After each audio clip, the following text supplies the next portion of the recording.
স্ক্রিনে যে ছবিটা দেখছেন, এই ছবিটা কোনো সাংবাদিক না, কোনো রিপোর্টারও না, আবার কোনো যে ভালো কোনো যে নেতা-ফেতাও না।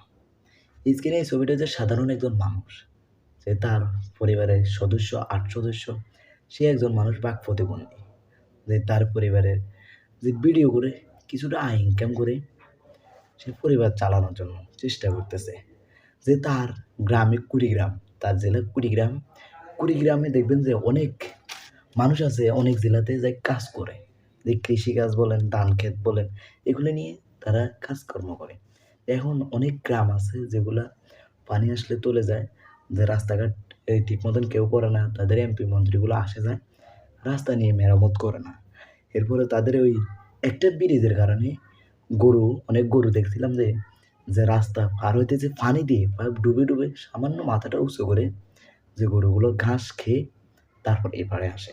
সেইটা বলতেছে যে আমাদের যদি এই গ্রামে এই নদীর মাঝখানে যদি একটা ব্রিজ হইতো, তাহলে এই গরুগুলো আজ এই পানি দিয়ে আসতে হতো না। ওই ব্রিজ দিয়ে আসতো, আবার ব্রিজ দিয়ে যাইতো। তাহলে খুব কষ্ট করে যাইতেছে। সেই সামান্য সামাজিক জিনিসগুলো তুলে ধরতেছে।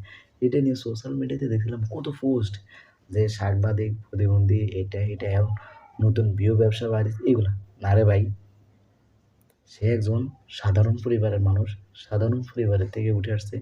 শুধু তার গ্রামটা তুলে ধরছে যে আমার গ্রামটা এখন পর্যন্ত কাজকর্ম করে না। আমার গ্রামের রাস্তাগুলো খুব খারাপ পজিশনে আছে। যেগুলো সরকারের কাছে আবেদন করতেছে।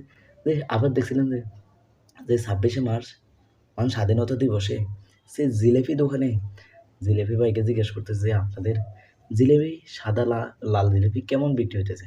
কয়, "আলহামদুলিল্লাহ ভালোই।" কিন্তু আজকের মহান স্বাধীনতা দিবসে সে বিভিন্ন ধরনের প্রশ্ন করতেছে। কিন্তু বেশিরভাগ সে তার গ্রামটা তুলে ধরতেছে।